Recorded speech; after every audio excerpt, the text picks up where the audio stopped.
J'ai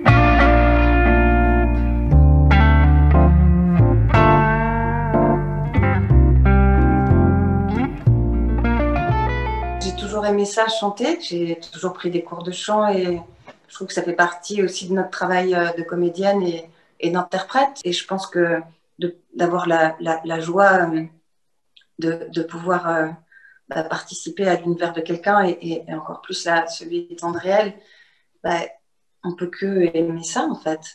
Sur ce projet, je cherchais des interprètes plus que juste des voix de chanteuses. Donc en fait, quand j'ai écouté la première fois Natacha qui chantait au studio, j'ai été touché et c'était vraiment une évidence que c'était ça que je voulais. Laisser s'échapper tes quelques libertés,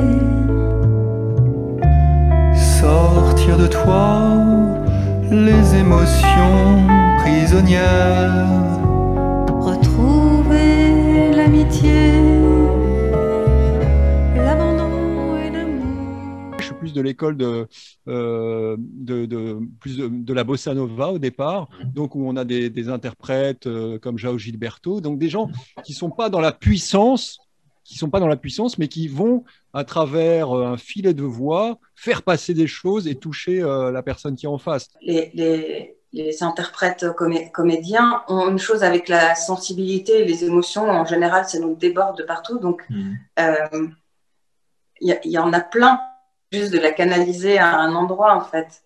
Et c'est vrai que quelque part, une chanson, c'est tout d'un coup un univers, un rythme. Mais au cinéma, au théâtre, le rythme existe aussi de manière très, très forte.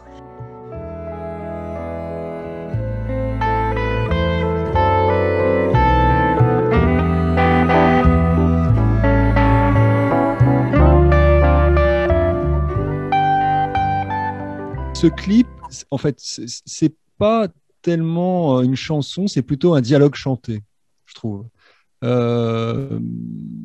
Voilà, un dialogue entre un homme et une femme d'une certaine sagesse, maturité croissante, et qu'on peut retrouver. On n'est pas très loin, finalement, quelque part, d'une certaine comédie musicale.